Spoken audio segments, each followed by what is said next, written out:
प्रकाशित वाक्य 5 अध्याय से हम मनन कर रहे हैं। उसमें हमने 8 से लेकर के पदों को पिछले बार पढ़े थे और उसमें से हम ये सीखने की कोशिश कर रहे थे कि मेमने की आराधना प्रारंभ हुआ है। मेमने को प्रस्तुत किया है 5 की शुरुआत में और मेमने की आराधना शुरू हुआ है 8वीं पद से लेकर। उसमें आराधना के कारण क्या नहीं है, परंतु क्या है हम मनन किए थे। हमारे परमेश्वर के योग्यता को समझकर हमें अपने परमेश्वर की उपासना करना है और किसी वजह से नहीं है। कुछ मिला इसीलिए नहीं, कुछ मिलेगा इसलिए भी नहीं, कोई स्वार्थ इच्छा से नहीं, किसी लालच से नहीं, परंतु हमारे परमेश्वर योग्य है, आराधना के योग्य है, भय के योग्य है, उद्धार करने के योग्य है, न्याय करने के योग्य है, पाप क्षमा करने के लिए वो ही योग्य है। इस तरह हमारे परमेश्वर के अनगिनत योग्यताओं के कारण परमेश्वर को इस प्रकार काबिल समझकर हम परमेश्वर की आराधना करने वाले हो। तो इस बात को हमने देखा और यह भी देखा कि आराधना कोई कर्म नहीं है या कोई क्रिया नहीं है जो हम अपने जीवन काल में कभी करते हो। अर्थात हमने देखा कि आराधना में कोई रोक या रुकावट नहीं है। ऐसे नहीं कि संडे को आराधना करें और बीच में किसी दिन, अभी हमारे हिसाब से मंगलवार को बाइबल अध्ययन है, हम एकत्रित होते हैं, तो संडे के बाद फिर मंडे और ट्यूसडे को, मंगलवार को आराधना करें, ऐसा नहीं है। आराधना कब से शुरू होता है?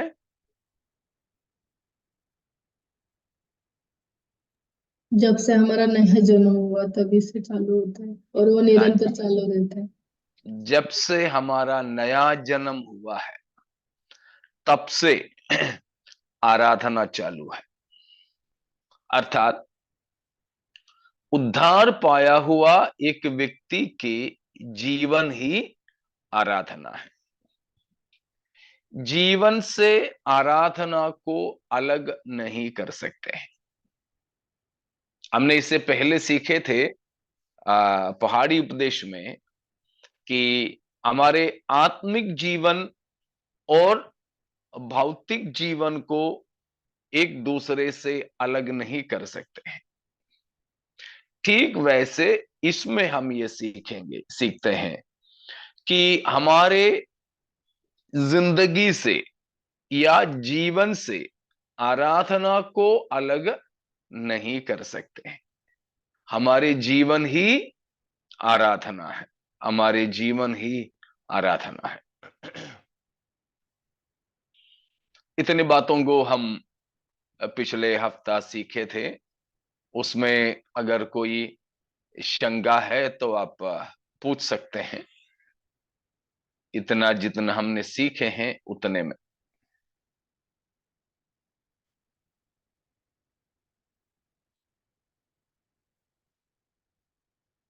ठीक है, अगर नहीं तो हम ये देखेंगे कि 5 का 8वां पद एक और बार पढ़ेंगे।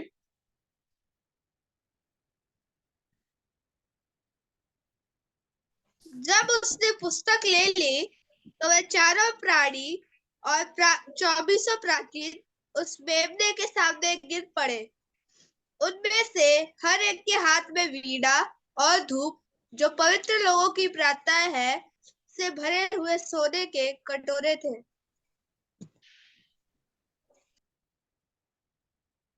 हाँ, 9वां पद भी। वे यह नया गीत गाने लगे, तू इस पुत्र के ले ले। नया, बस बस, नया गीत गाने लगे। नया गीत, उसका मतलब नया है। नया का मतलब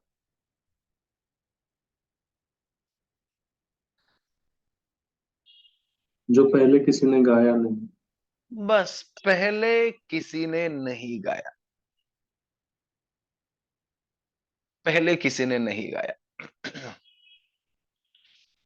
अगर ऐसा है तो वो पुराना गीत कौन सा है?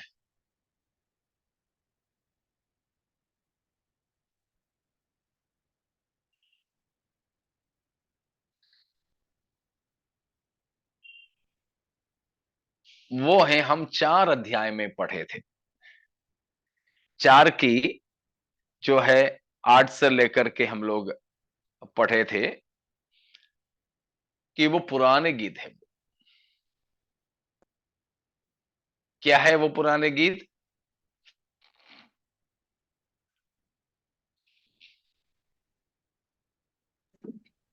पवित्र पवित्र पवित्र प्रभु परमेश्वर सर्वशक्तिमान, जो था, जो है और जो आने वाला है। हाँ, ये पुराने गीत है। पुराने गीत में परमेश्वर के पवित्रता को उजागर किया है। पवित्र पवित्र पवित्र।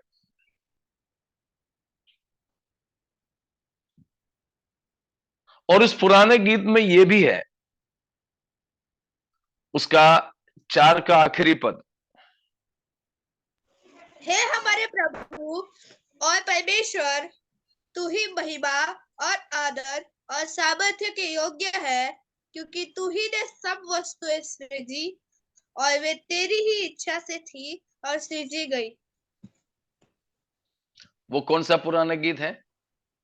उस गीत का मुख्य बिंदु या मुख्य विषय क्या है? परमेश्वर की योग्यता। कौन सी योग्यता, किस बात पे?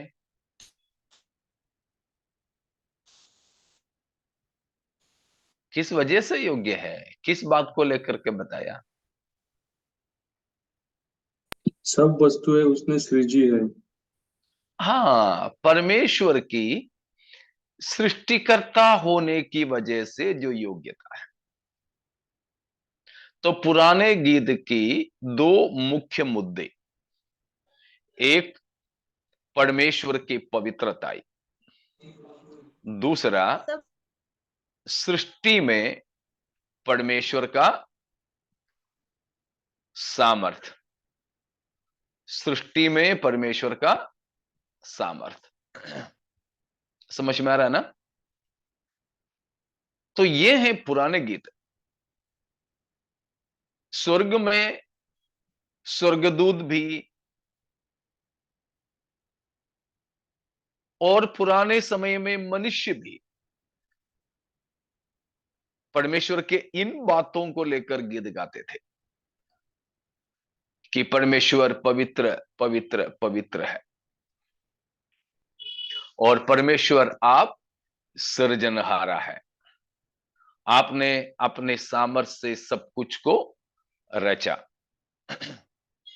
तो ये है पुराने गीत। वही हम यशायाह 6 अध्याय में भी देखते हैं। सराफीम या साराफ 6 पंख वाले हैं। 2 पंखों से पांव को ढके, 2 से चेहरा को ढके और 2 से उड़ते उड़ते हुए वे ये गीत निरंतर गा रहे थे, सेनाओं के यहोवा परमेश्वर पवित्र पवित्र पवित्र है। तो सृष्टि से लेकर अब तक किसी ने न गाया हुआ एक नया गीत प्रकाशित वाक्य 5:9 में गाने लगे। तो वो नया गीत का विषय क्या है?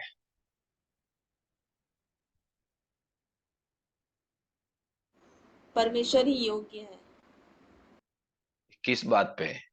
तो वही तो पुराने गीत भी थे, परमेश्वर ही योग्य है। वध किया हुआ मेमना जिसने अपने लहू से हमारा परमेश्वर उद्धार करने हाँ, योग्य को मोल लिया। तो नया गीत का मुख्य मुद्दा है यीशु मसीह की क्रूस की मृत्यु। पुराने गीत का मुद्दा परमेश्वर की पवित्रताई तथा सृजनहारा अवस्था में परमेश्वर की योग्यता। लेकिन ये नया गीत में यीशु मसीह की क्रूस की मृत्यु है मुख्य गीत। वो पहले किसी ने गाए नहीं, नया गीत है, नया गीत है।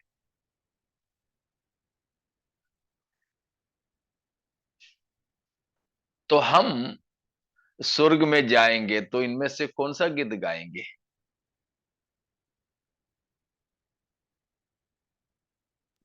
नया वाला।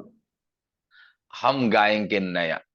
ऐसे नहीं कि पुराना नहीं गाएंगे, लेकिन उससे भी बढ़कर है ये नया गीत।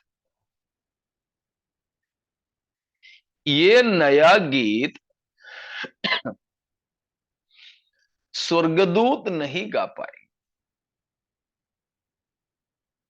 क्योंकि यीशु मसीह के क्रूस की मृत्यु के फायदा पाने वाले, यीशु की क्रूस की मृत्यु के गुण भोक्ता स्वर्गदूत है? नहीं। यीशु की क्रूस की मृत्यु से किसी भी स्वर्गदूत को कोई फायदा नहीं हुआ है। फायदा केवल हम ही को हुआ है। इसीलिए इब्रानियों का लेखक ने बताया, दूसरा अध्याय का 16वां पद,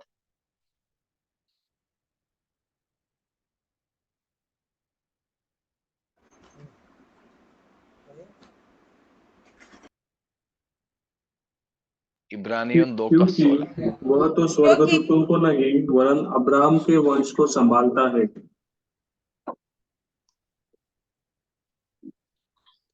यीशु मसीह किसको संभालने नहीं आया? स्वर्गदूतों को नहीं। स्वर्गदूतों को नहीं, परंतु अब्राहम के वंश को संभालने आया। मतलब यीशु की क्रूस की मृत्यु की गुणभोक्ता स्वर्गदूत नहीं है, मनुष्य है। इसीलिए कोई भी स्वर्गदूत यह गीत नहीं गा सकेंगे जो नया गीत है। हां, अगर गाएं भी, वे कैसे गाएंगे? अपने लिए नहीं गाएंगे वे, परंतु हमारे लिए गाएंगे।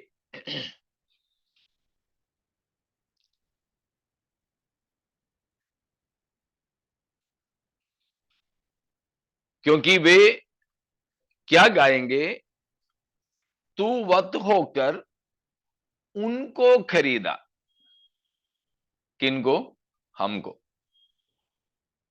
तो स्वर्गदूत अगर ये गीत गाएं भी, तो भी कैसे गाएंगे?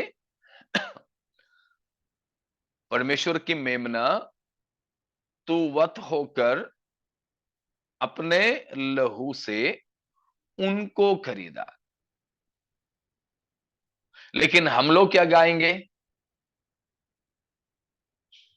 हमको खरीदा। हमको खरीदा है। अलग अलग भाषा से।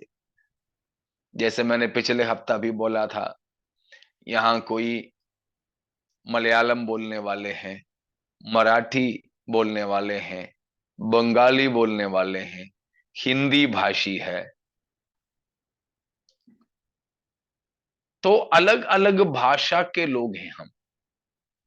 हमारे सबके सरनेम अलग अलग है, हमारे कौम अलग अलग है, लेकिन इन अलग अलग भाषा, वंश, गोत्र, इन सब से परमेश्वर ने हमको अपने लिए खरीद लिया है। तो हम ये गाना गाएंगे, हम ये गीत गाएंगे कि प्रभु तू वध होकर मुझे खरीदा है, हमको खरीदा है। जब से प्यारा यीशु आया, मेरा जीवन बदल गया। उस गाने में हम लोग इस बात को गाते हैं, मुझे खरीदा है मसीह ने, मुझे खरीदा है मसीह ने, खून दे कर, खून दे कर। देखा उसमें, उनको खरीदा करके जब स्वर्गदूत गाएंगे, हम गाएंगे, हमको खरीदा है, मुझे खरीदा है। हालेलुया। ये है सच कहें तो छुटकारे का गीत। This is the song of redemption. ये गीत का नाम है छुटकारे का गीत। जो छुड़ाए गए लोग ही गा सकेंगे, छुटकारा पाए लोग ही उसको गा सकेंगे, और कोई नहीं गा सकेंगे। स्वर्गदूतों को छुटकारा मिला क्या? नहीं, स्वर्गदूतों को छुटकारा नहीं मिले, हम ही को मिला है छुटकारा। तो इसीलिए ये छुटकारे का गीत है, ये छुटकारे का गीत है। तो नया गीत का मतलब समझ में आ गया ना? केवल परमेश्वर की पवित्रताई और परमेश्वर के सृष्टि में प्रकट हुआ सामर्थ्य ही नहीं, परंतु क्रूस पर प्रकट हुआ परमेश्वर की प्रेम का गीत है यह छुटकारे का गीत, या ये नया गीत, ये नया गीत।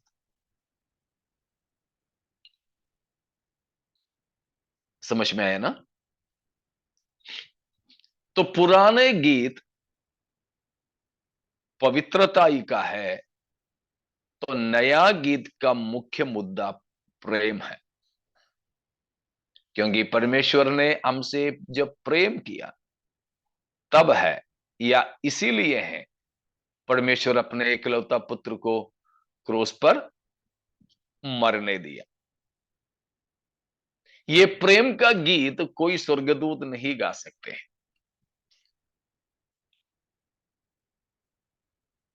उसकी गहराई में समझे आप, ये प्रेम का गीत कोई स्वर्गदूत नहीं गा सकते हैं।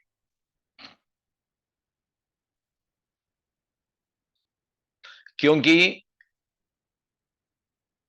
किसी भी स्वर्गदूत ने परमेश्वर के प्रेम को नहीं जाना है, किसी भी स्वर्गदूत ने परमेश्वर की प्रेम को नहीं छका है, न पहचाना है। लेकिन परमेश्वर की प्रेम को चखने वाले मैं और आप मनुष्य हैं। पापी मनुष्य को ही परमेश्वर का प्रेम चखने को मिला है। समझ में आ रहा है क्या ये बात है? परमेश्वर किसी स्वर्गदूत से प्रेम किया? कौन कौन से स्वर्गदूतों से परमेश्वर ने प्रेम किया? सैमुअल, किसी से कौन भी कौन नहीं से स्वर्गदूतों से? क्या स्वरूप सिस्टर? किसी भी स्वर्गदूत से नहीं किया जितना मनुष्य से किया। मिकाएल और जिब्राइल से। उनको क्या दिया? आइसक्रीम दिया था? क्या तोहफा दिया उनको?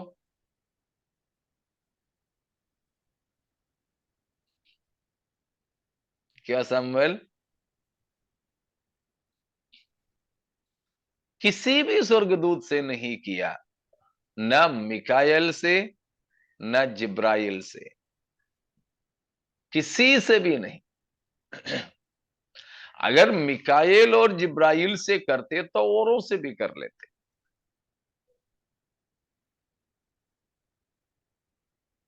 क्योंकि स्वर्गदूतों ने जब पाप किया तो परमेश्वर उनको उद्धार और मनफिराव का कोई प्रावधान दिया? तो मजा नहीं आ रहा।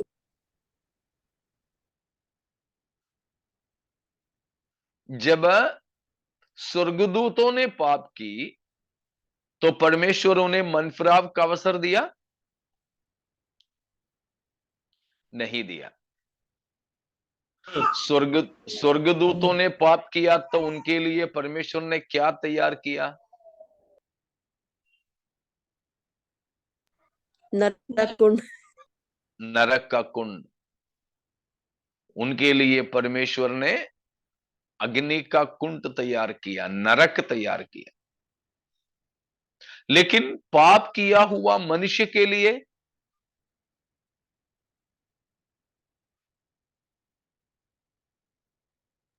अपने प्रिय पुत्र को दे दिया।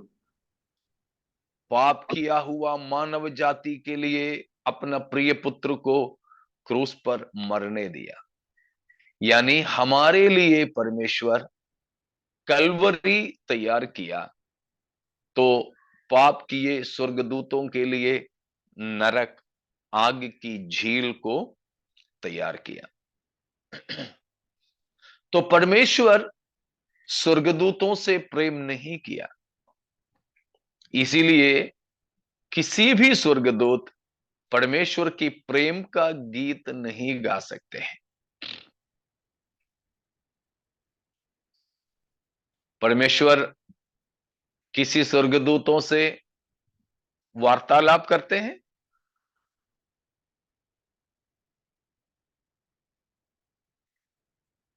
किसी भी स्वर्गदूत से परमेश्वर अपना मन बांटता है? नहीं नहीं, सिर्फ आज्ञा देते हैं। नहीं करता है, बस आज्ञा देता है। यह करना वो करना आज्ञा देता। लेकिन हमसे हमसे प्रेज गॉड, वार्तालाप करता है, बात करता है। आमेन। हमसे परमेश्वर वार्तालाप करते हैं, अपना मन बांटता है, दुख बांटता है, खुशियां बांटते हैं, अपनी योजनाएं बांटते हैं। तो प्यारो, ये सब कुछ परमेश्वर को केवल मनुष्य से ही प्रेम है उसका प्रमाण है। इसलिए ये प्रेम का गीत, ये जो प्रेम का गीत केवल हम मनुष्य ही गा सकते हैं, वो भी उद्धार पाए हुए मनुष्य। वो है नया गीत का मतलब। इतना समझ में आ गया? इतने में कोई शक है तो पूछिए।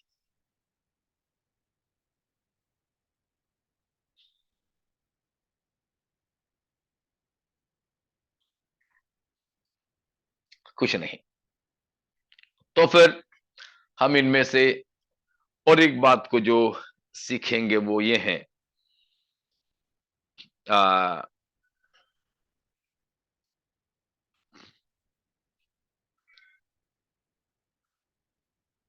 एक और बात हम इस 5वीं अध्याय में से सीखते हैं, वो ये है छुटकारा। छुटकारा।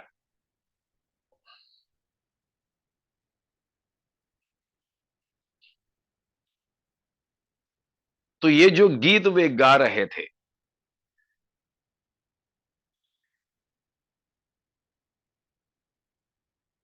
वो गीत का नाम है सॉन्ग ऑफ रिडेम्पशन, छुटकारे का गीत, छुटकारे का गीत। हम लोग भी अक्सर ये शब्द को इस्तेमाल करते हैं, छुटकारा, है ना।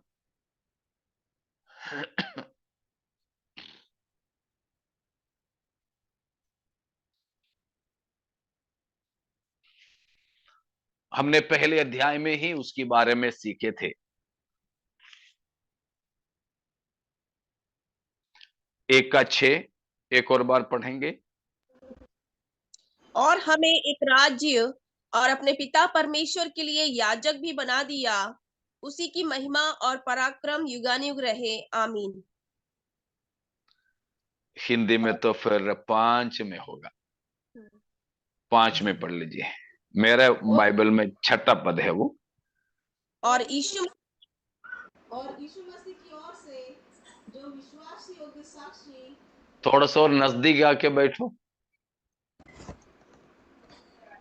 और यीशु मसीह की ओर से जो विश्वास योग्य साक्षी और मरे हुओं में से जी उठने वालों में पहिलौठा और पृथ्वी के राजाओं का हाकिम है, तुम्हें अनुग्रह और शांति मिलती रहे।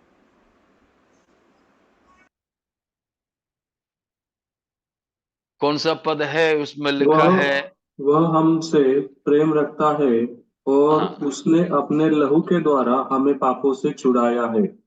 पापों, वो कौन सा पद है? 5 में 5 ही पद है। हाँ।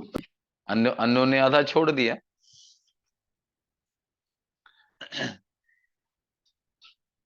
यीशु मसीह ने हमसे प्रेम किया और अपने लहू से हमें अपने पापों से छुड़ाया, छुड़ाया, छुटकारा। क्या है छुटकारे का मतलब? छुटकारे का 2 मतलब है। बाइबल में जब छुटकारा शब्द हम देखें, उसका 2 मतलब है। पहला मतलब, एक व्यक्ति जो गुलामी में है, उस गुलामी से उसको दाम देकर छुड़ाकर स्वतंत्र करना। छुटकारे का पहला यह मतलब है। गुलाम को दाम देकर खरीदना और उसे खरीद के क्या करना है? स्वतंत्र करना है।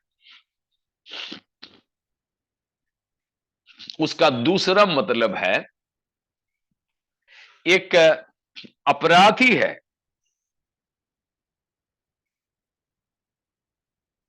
बहुत ही बड़े दंड के लिए वो दंडित हुआ है, उस अपराधी को, उस अपराधी को उसके अपराध के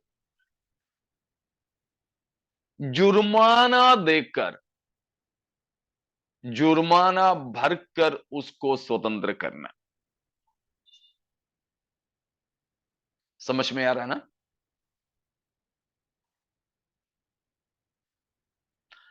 तो छुटकारे का ये 2 मतलब है। आपने ध्यान दिया?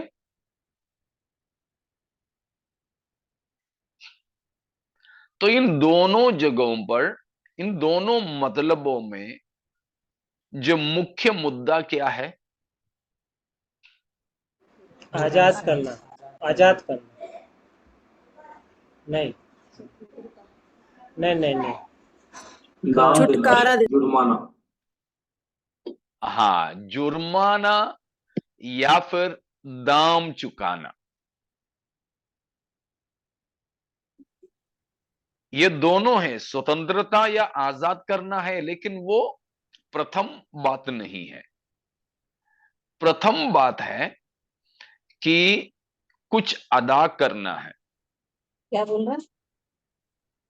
एक दाम चुकाना है, एक दाम चुकाना। उसके लिए छुटकारे का दाम बोल सकते हैं। शायद आपको याद होंगे, मैं दोहरा कर बताता था कि प्रभु यीशु मसीह क्रूस पर जब मरा तो मसीह ने दो भुगतान किया करके, याद है किसी को?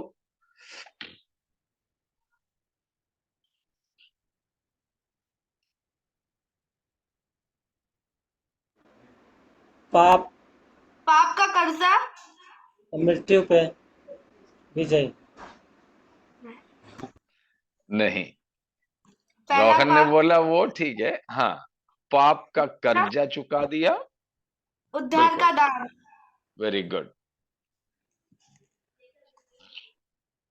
पाप का जो कर्जा था वो भी पूरा मसीह ने चुका दिया है, और हमारे उद्धार का दाम या हमारे छुटकारे का दाम वो भी चुका दिया। द डेप्ट of our sin and the price of our redemption, ये दोनों भुगतान मसीह ने किया क्रूस पर की मृत्यु के द्वारा।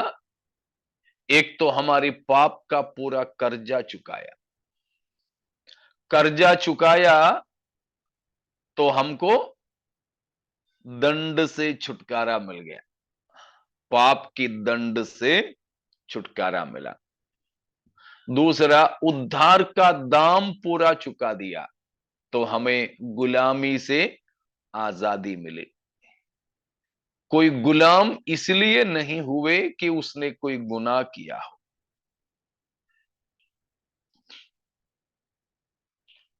कोई गुलाम इसीलिए होते हैं कि शायद उसके पास कुछ नहीं रहता है,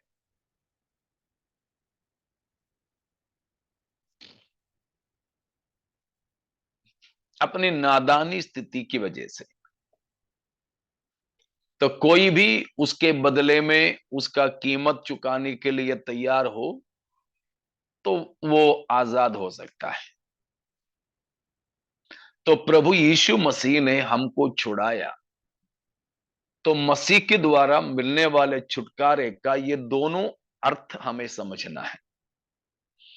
हम शैतान की गुलामी में, पाप की गुलामी में, परमेश्वर की क्रोध की गुलामी में, परमेश्वर की न्याय की और धार्मिकता की गुलामी में सब थे।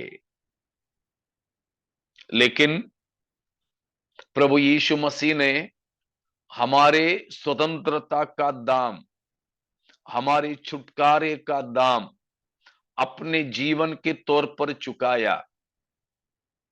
पिता परमेश्वर के सामने अपने आप को ग्रहण योग्य बलिदान होकर चढ़ाया, जिसकी वजह से हमको क्या मिली?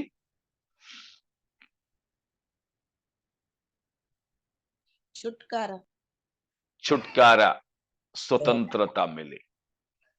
दूसरी बात, हम पाप के कारण दंड के अधीन थे, अपराधी होकर।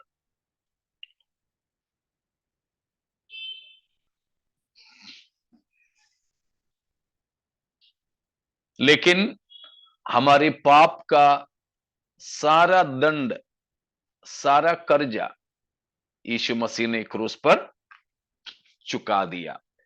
उस प्रकार हमें दंड से भी क्या कर दिया है? छुटकारा दिला दिया है। ठीक है। पौलुस उस बात को बताता है पहला कुरिन्थियों 6 का 20वां पद में। पहला कुरिन्थियों 6 का 20। क्योंकि दाम देकर मोल लिए गए हो, इसीलिए अपनी देह के द्वारा परमेश्वर की महिमा करो। हाँ, पौलुस बताता है तुम अभी अपने नहीं हो, नहीं हो, कारण तुम मोल लेकर दाम देकर मोल लिए गए हो। दाम देकर मोल लिए गए हो। 7 का 23 भी, 7 का 23। तुम तुम दाम देकर मोल लिए गए हो, मनुष्यों के दास न बनो। तुम दाम देकर मोल लिए गए हो। उधर भी पौलुस उस बात को बताता है और पतरस भी उस बात को बताता है। दूसरा पतरस 2 का पहला। जिन प्रकार उन लोगों में झूठे भविष्यद्वक्ता थे, उसी प्रकार तुम में भी झूठे उपदेशक होंगे, जो नाश करने वाले पाखंड का उद्घाटन छिप छिप कर करेंगे, और उस स्वामी का जिसने उन्हें मोल लिया है इनकार करेंगे, और अपने आप को शीघ्र विनाश में डाल देंगे। मोल लिया हुआ प्रभु के बारे में वहां बताया है। उसी प्रकार पहला पतरस 1 का 19। पर निर्दोष और निष्कलंक मेमने अर्थात 18 भी मिला के पढ़ लो। क्योंकि तुम जानते हो कि तुम्हारा निकम्मा चाल चलन जो बापदादों से चला आता है, उससे तुम्हारा छुटकारा चांदी सोने अर्थात नाशवान वस्तुओं के द्वारा नहीं हुआ, पर निर्दोष और निष्कलंक मेमने अर्थात मसीह के बहुमूल्य लहू के द्वारा हुआ। Praise God. तो इन सभी भागों में ये छुटकारे की बात कहा है। पौलुस हो, पतरस हो, तो इन सारे प्रेरितों ने इस बात को हमारे सामने रखा है। एक गुलाम को दाम देकर स्वतंत्र करने की बात, और एक बंदी गृह में बंद व्यक्ति को जुर्माना देकर स्वतंत्र करने की बात। एक गुलाम, अभी जैसे गांवों में होते हैं ना बैल की मेला वगैरह, एक समय में है जानवरों का मेला लगता है, वहां जाकर के खरीद सकते हैं, बाजार है। उसी तरह हम भी गुलाम होकर संसार की मेला में बिकाऊ रखे गए थे। कई आए, लेकिन दाम सुना तो चुपचाप से निकल गए। लेकिन आया हमारे प्रभु, जो मांग था परमेश्वर की धार्मिकता का, वो पूरा दाम चुकाया, हमको स्वतंत्र किया। किस लिए स्वतंत्र किया?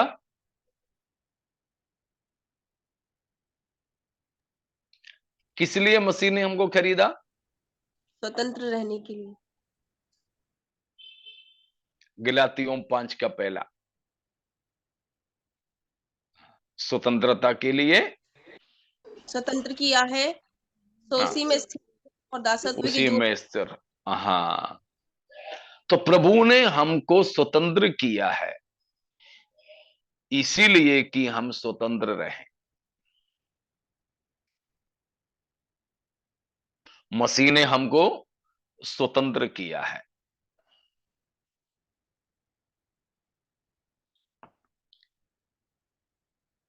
यीशु मसीह हमारे स्वतंत्रता का, छुटकारे का दाम चुकाने के कारण अब और कोई हमारे ऊपर अधिकार जताएगा? नहीं, नहीं। बिल्कुल नहीं। इसलिए प्यारो, हम पाप हमारे ऊपर राज करता है बोलना गलत है, क्योंकि पाप को या शैतान को अभी हमारे ऊपर कोई भी वैध अधिकार नहीं है। नो लीगल राइट और अथॉरिटी ओवर अस। पाप हो, शैतान हो, संसार हो, किसी को भी हमारे ऊपर क्या नहीं है, कोई वैध अधिकार नहीं है।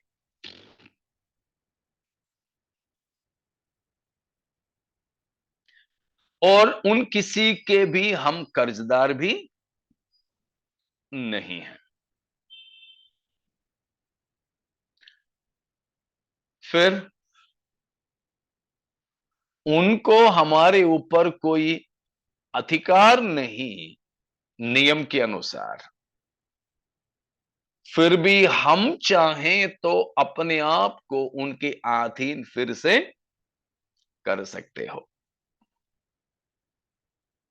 कई बार हम पढ़ चुके, एक पद और पढ़ेंगे, रोमियो 8:12। रोमियो 8:12। इसलिए हे भाइयों, हम शरीर के कर्जदार नहीं कि शरीर के अनुसार दिन काटे। हम अब शरीर के कर्जदार नहीं।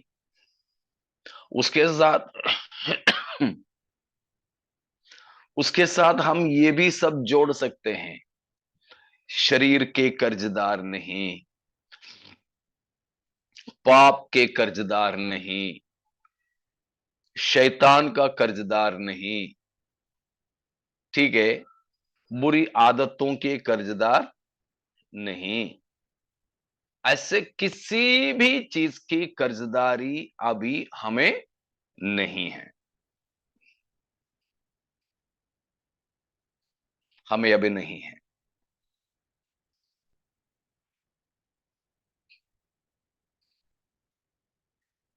फिर भी अगर चाहें तो वॉलंटियरली अपने तरफ से हम इन चीजों के गुलाम बन सकते हैं। ठीक है पाप, इतने साल तो मैं तेरा सेवा करता था, अब मैं किसको ढूंढूं, और मैं तो तेरा ही सेवा करता रहूंगा। ठीक है, हम अपने आप को शैतान के लिए, पाप के लिए, शरीर की लालसा और वासनाओं के लिए अर्पण कर सकेंगे, बल्कि वैधता से उन किसी को हमारे ऊपर कोई हक नहीं है, क्योंकि यीशु मसीह ने हमको उन सारे चीजों से छुड़ा लिया है, सारे चीजों से छुड़ा लिया है। कैसे छुड़ाया? दाम देकर। ही पेड ए रैंसम। एक और पद पढ़ करके हम उस हिस्सा छोड़ देंगे। मरकुस 10:45। मरकुस 10:45।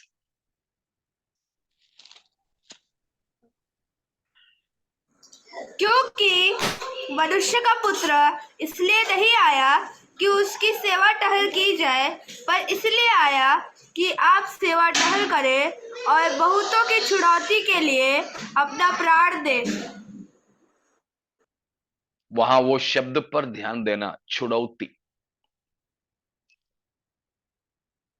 वो है, हमने पौलुस पत्रस की भाषा में दाम देकर जो पढ़ा है, तो यीशु मसीह ने बोला है उसको क्या है? छुड़ौती। अंग्रेजी में रैंसम। रैंसम। तो मसीह ने अपने जीवन के द्वारा हमारे लिए छुड़ौती चुकाया।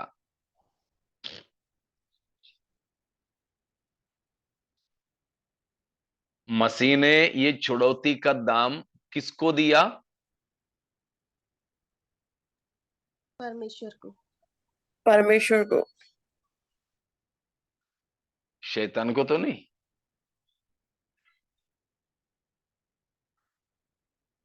नहीं। हम गुलाम किसके थे? पाप के।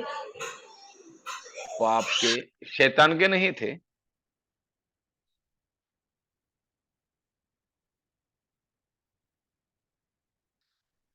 हमारे प्रभु या हमारे ईश्वर या हमारे राजा कौन था?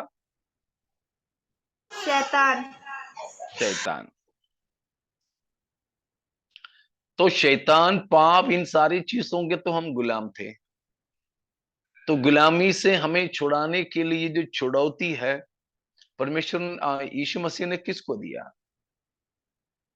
परमेश्वर को, स्वर्गीय पिता को। परमेश्वर को। शैतान को तो नहीं है ना?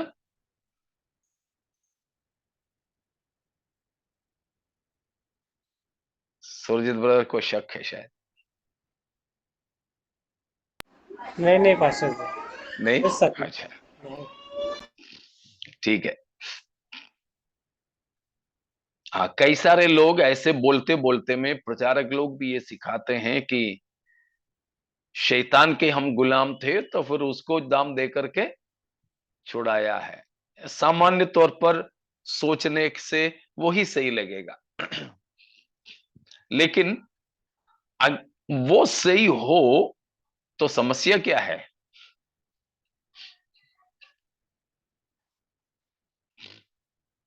तो शैतान बड़ा हो जाएगा। बस शैतान बड़ा हो जाएगा।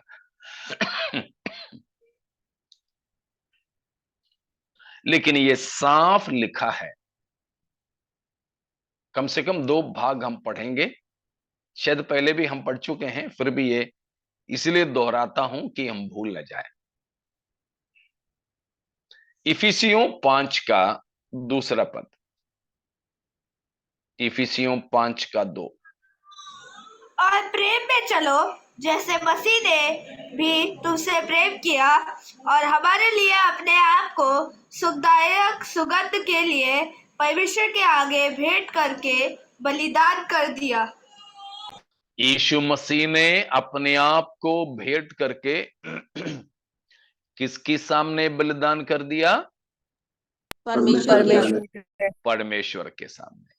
मतलब यीशु मसीह ने परमेश्वर को अपना आप का भेंट किया है। अब इब्रानियों 9 उसके 13 या उसकी 11 से पढ़ लो।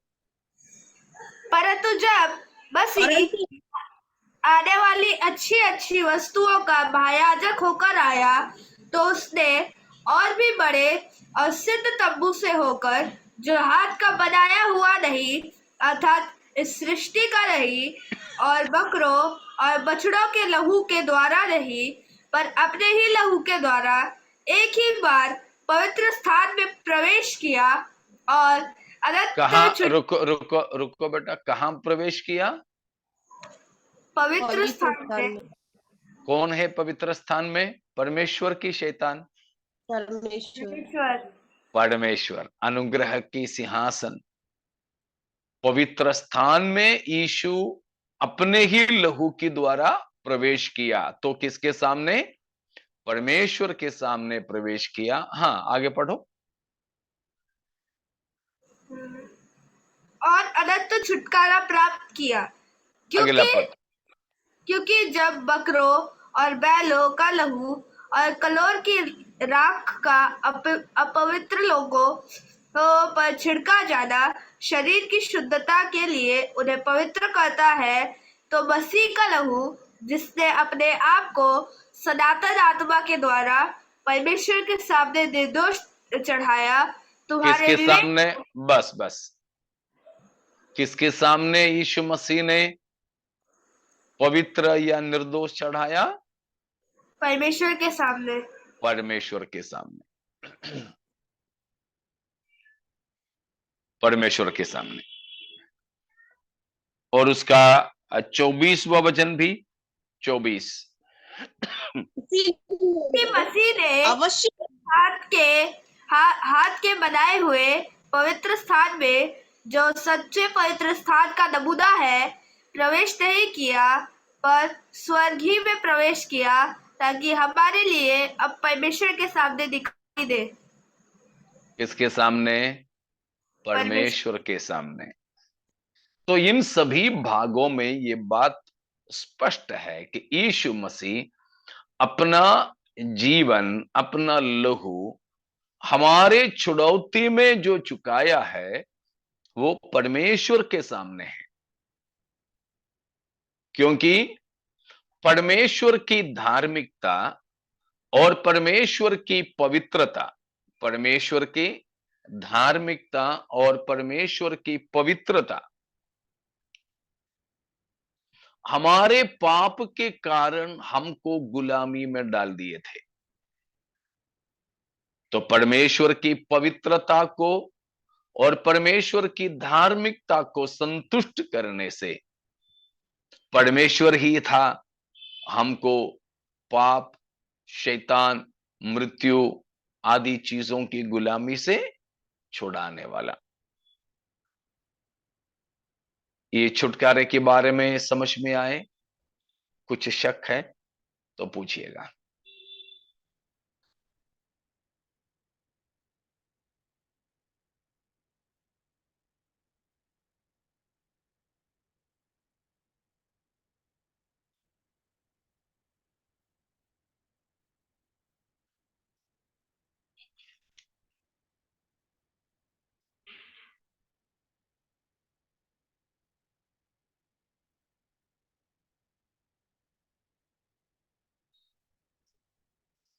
कोई शक नहीं, ठीक है।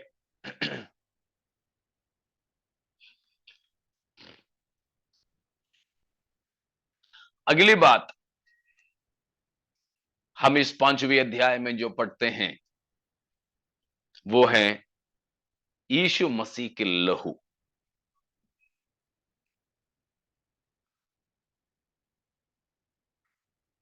हमने पहले 9वां पद देखे थे, एक और बार 9वां पद को पढ़िए, प्रकाशित वाक्य 5:9। वे यह नया गीत गाने लगे, तू इस पुस्तक के लेने और उसकी मुहरें खोलने के योग्य है, क्योंकि तूने वध होकर अपने लहू से हर एक कुल और भाषा और लोग और जाति में से परमेश्वर के लिए लोगों को मोल ले लिया है। मोल ले लिया है, हम वो ही देख रहे थे, मोल लेना, छुटकारा।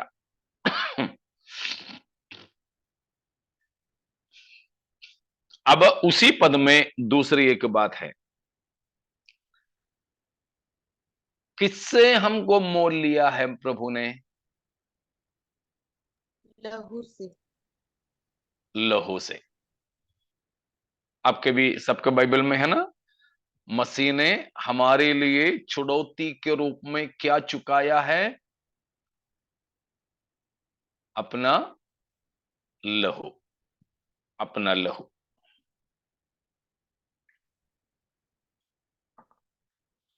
हमने अभी पढ़े पहला पत्रस 1:18-19 में भी, इब्रानियों 9:11-14 तक के वचनों में भी सब हमने ये पाया कि यीशु ने अपना लहू से हमको खरीदा है। यीशु की लहू है हमारे छुड़ौती का दाम, यीशु का लहू।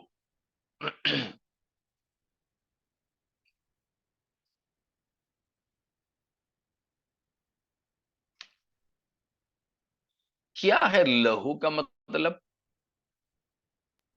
जीवन। जीवन, लहू।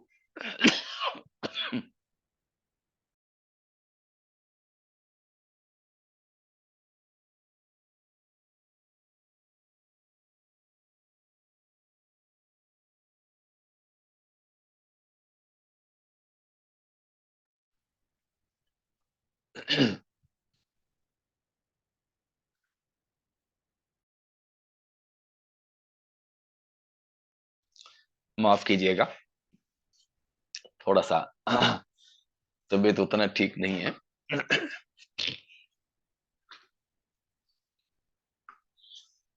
तो लहू, लहू का मतलब जीवन।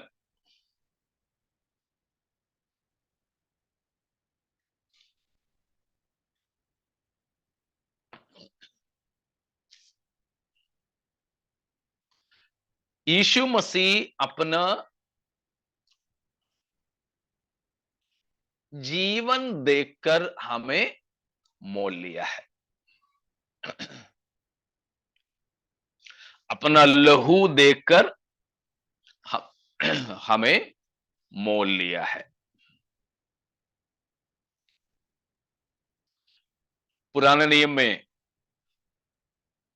हम बलिदानों को देखते हैं।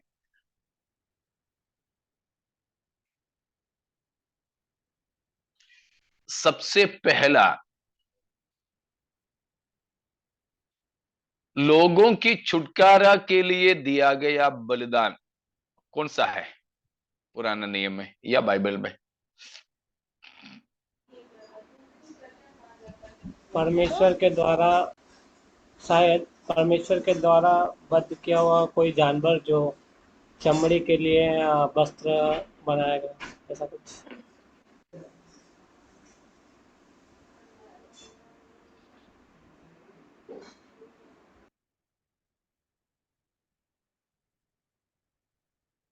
अक्सर ये प्रचार तो जरूर किया जाता है, लेकिन मनुष्य की छुटकारा के लिए ऐसा कोई बलिदान होने का वर्णन बाइबल में नहीं है। चमड़े का वस्त्र परमेश्वर ने आदम हव्वा को पहनाया, ये जरूर है। उसमें से हम लोग अंदाजा लगा रहे हैं कि परमेश्वर ने किसी मेमने का वध करके उसका चमड़ा दिया करके। बाकी बाइबल उसके बारे में कुछ बताते नहीं हैं, या उसके द्वारा छुटकारे का कोई इतिहास भी नहीं है। बड़ा सफाई से हमको सूचना मिलने वाला बलिदान बाइबल में जो पहला बलिदान है जिसके द्वारा किसी को भी छुटकारा प्राप्त हुआ हो।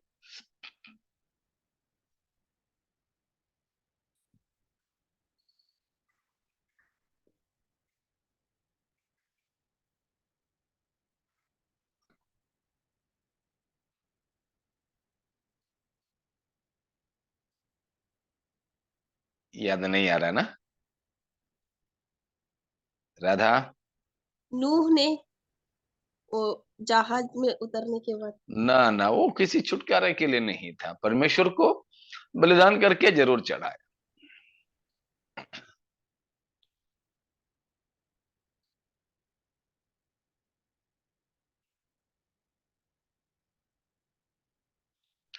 फसह की मेमना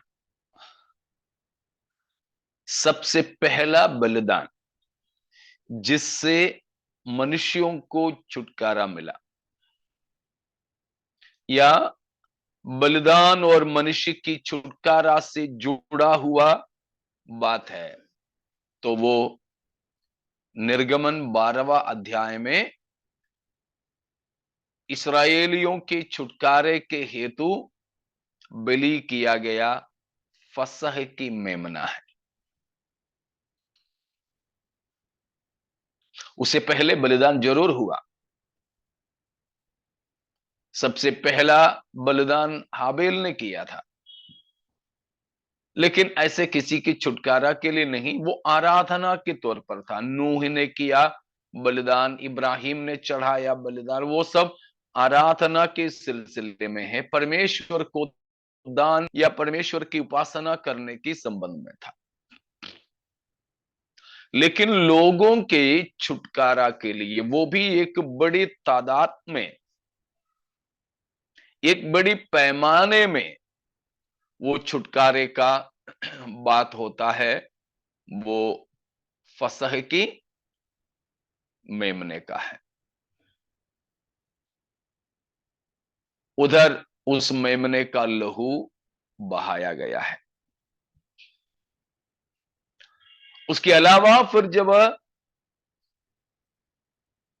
मिस्र से इस्राएल निकल गए, परमेश्वर मूसा के द्वारा व्यवस्थाएं दी, तो उन समयों में अलग अलग किस्म के बलिदानों के बारे में बताया।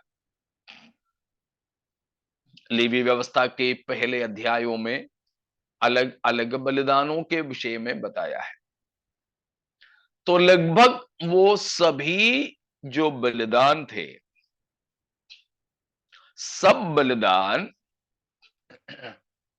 लोगों के छुटकारा के लिए किया जाता था। तो लहू प्रायश्चित में बहाए जाते थे, ठीक है ना। उन सबके लहू प्रायश्चित में बहाए जाते थे। ठीक उसी प्रकार हमारे प्रभु यीशु मसीह का भी लहू प्रायश्चित में हमारे छुड़ौती के लिए बहाया गया। यीशु ने अपना लहू यानी अपना जीवन कीमत में देकर हमें खरीदा है। इसीलिए हमने देखा, पतरस ने अपना पहली पत्री 1:18-19 में बताया, तुम्हारे छुटकारा सोने और चांदी जैसे नाशवान वस्तुओं से नहीं हुआ है। फिर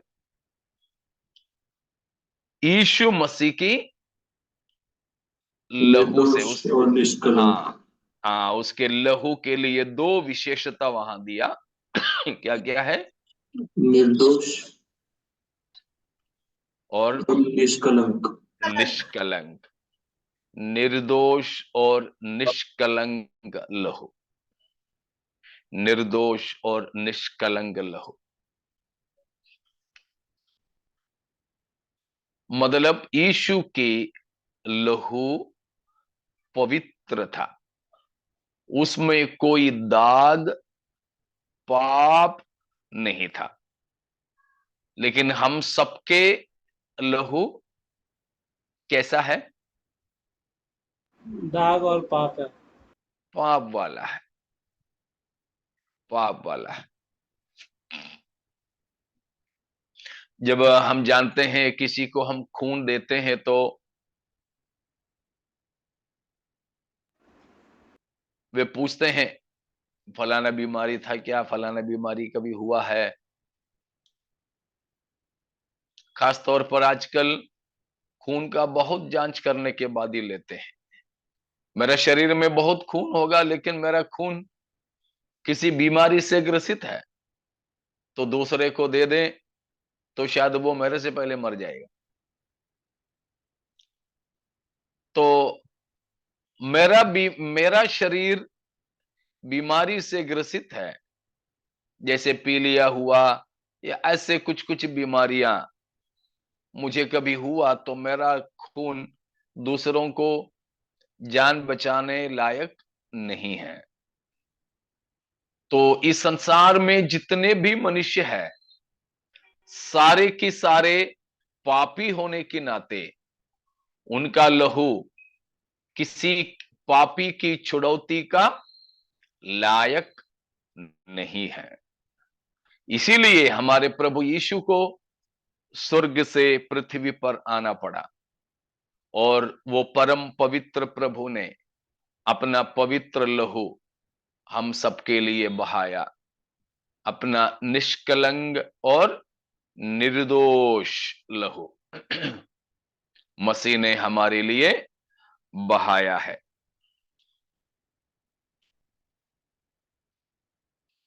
तो प्रभु यीशु मसीह उस प्रकार हमारे लिए हमारे ही बरादरी के बन करके आया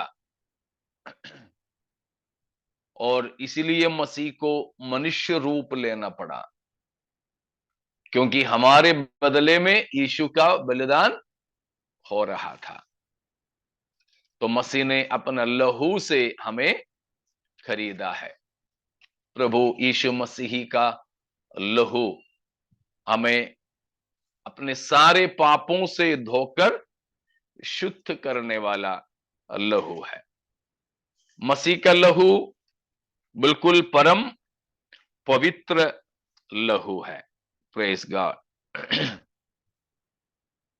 तो हमने देखा पतरस में कि यीशु का लहू का दो विशेषता, इट इज इनसेंट, निष्कलंक है, और निर्दोष है। ठीक है। और उसी पद में पहला पतरस 1:19 में एक और विशेषता दिया है, इट इज प्रेशियस, बहुमूल्य लहू है। ठीक है। इब्रानियों 9 उसका 22 और 23 पदों में हम पढ़ते हैं कि यीशु मसीह का लहू, इट वॉज नेसेसरी, यह जरूरी था कि मसीह अपना लहू बहाए। इब्रानियों 9 का 12-13 या फिर 11 से 14 तक अभी हम लोग पढ़े थे। वहां के अनुसार जीसस ब्लड वाज सफिशिएंट, मसीह के लहू पर्याप्त है, हमें छुड़ाने में पर्याप्त है। तो पहला यूहन्ना 1:7 पद में, पहला यूहन्ना 1:7 में, इट इज क्लेंसिंग, हमें शुद्ध करने वाला लहू है, शुद्ध करने वाला लहू है। प्रकाशित वाक्य 12:8 में, इट इज कॉन्करिंग ब्लड, वो जय पाने वाला, जय दिलाने वाला लहू है। तो इस प्रकार प्रभु यीशु मसीह की लहू का अलग अलग खासियत है। वो लहू के द्वारा यीशु मसीह ने हमको क्या किया है? खरीदा है या मोल लिया है। सारी सृष्टि को परमेश्वर ने अपना मुख की वचन से बनाया, लेकिन हमारी छुड़ौती परमेश्वर ने मुख की वचन के द्वारा किया?